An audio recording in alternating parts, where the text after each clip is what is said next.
My name is Jack Halpern. I'm the chairman of Halpern Enterprises, located at 5269 Buford Highway. 45 years ago, as our family business was beginning to grow, my father moved his company's office to Doraville. Buford Highway was a two-lane road at the time. For our first 44 years in Doraville, this was a welcoming community and a wonderful place to do business. As time went on, older properties along Buford Highway were continuously upgraded and redeveloped. During 2009, the number of vacant spaces in Doraville increased at an alarming rate.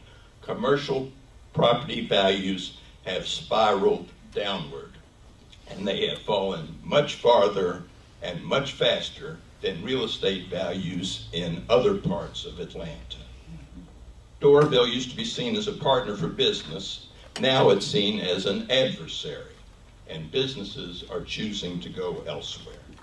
To open a new business in Doraville today, or to renew an existing business license, you now have to fight your way through an unfriendly bureaucracy and an unfriendly bureaucrat whom the city has empowered to decide who and who doesn't get to do business in your town. In all the other cities where our company, everywhere else that our company owns shopping centers, there is a manager or an economic development officer whose job is to recruit and invite new businesses to town. Only in Doraville is this kind of authority delegated solely to a city planner. Merchants who want to open stores here aren't sure if they can get a business license because the rules for issuing licenses aren't clear, and the city planner doesn't seem to be interested in clarifying them. The city planner seems to believe that his job is to just say no, rather than to help new businesses get started in Doraville. In today's economy, that kind of attitude seems incredibly short-sighted. But however you want to describe this attitude, the result is that businesses are choosing to locate elsewhere. With help from the city planner, Doraville has implemented a number of drastic changes over the past year. Some would say that the city has tried to address too many issues too quickly, without adequate discussion and without input from those who are most affected by the changes. When it comes time to notify the public about proposed new policies, the city planner and the city attorney have done as little as necessary to meet the minimum legal requirements, rather than focusing on how best to inform the community about what's going on. Those of us who live and work in Doraville deserve more courtesy than that from the city staff. Mayor and City Council members, thank you for the opportunity to speak tonight. I believe criticism can be an important part of the process of doing things better, if that criticism is sincere, civil, and constructive. Tonight I'm being sincere. I hope you see me as being civil, and I very much want to be constructive. As a business owner, I have a relationship with the city that spans more than 15 years. I'm very frustrated and very disappointed with how the procedure for occupational tax licenses has been handled.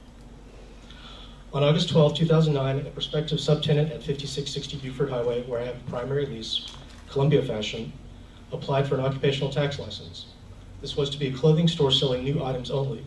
This type of business is allowed under current C2 zoning regulations. The application was denied and returned, but the comments portion of the form was blacked out, and no written reason for denial was given. The applicant was verbally informed that flea markets were no longer allowed in C2 zoned areas. It is my position that a subtenant whose business is otherwise legal and who subleases a space in a building that has an existing tenant does not create, by any current definition, a flea market. But I cannot be certain that this is a problem, since no written reason was given for denial. This is my first concern with how this was processed. No written reason for denial was given. In fact, since the portion of the form reserved for comments that typically include the reason for denial was blacked out, I feel the reason was initially written down, but upon reflection was then blacked out. What purpose did this serve? Is it legal? I don't know. Is this good governance? I don't think so.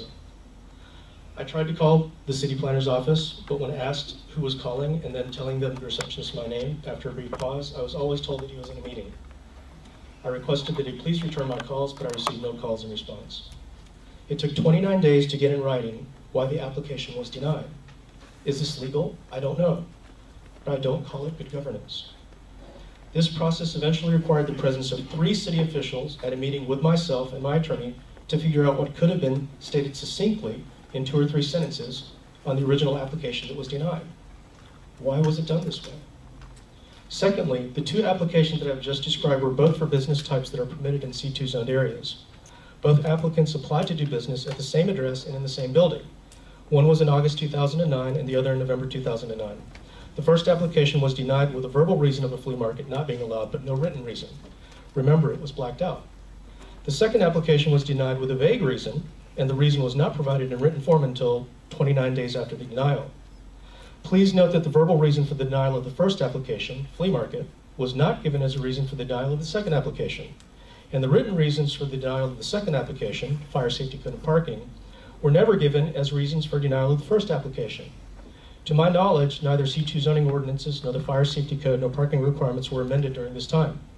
If all the reasons for denial were valid during this time, shouldn't they have been consistent with both applications? Isn't this odd? Is this legal? I don't know. Is this good governance? In my opinion, no.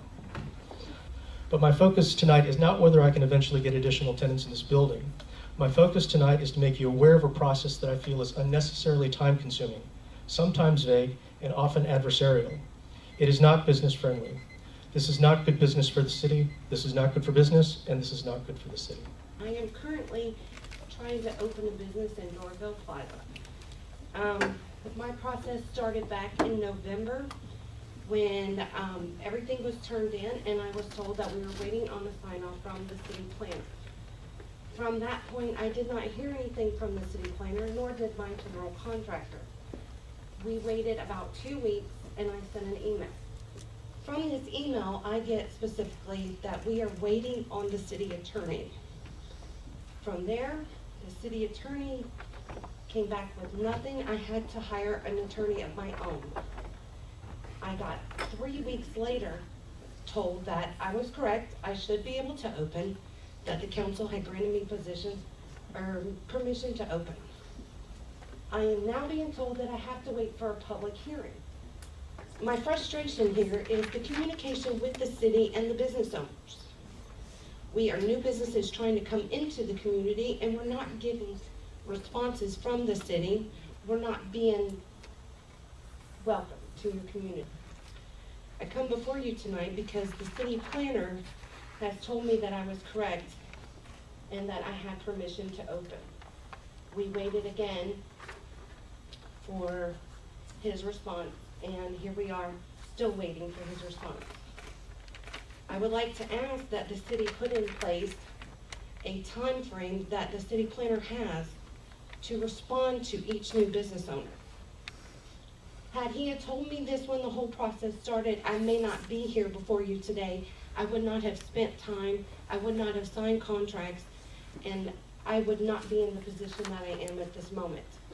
Doraville is losing business on a daily basis, and I hear many people talking about bringing new business into Doraville. If it is the process and the nightmare that I have taken on, it is not worth it.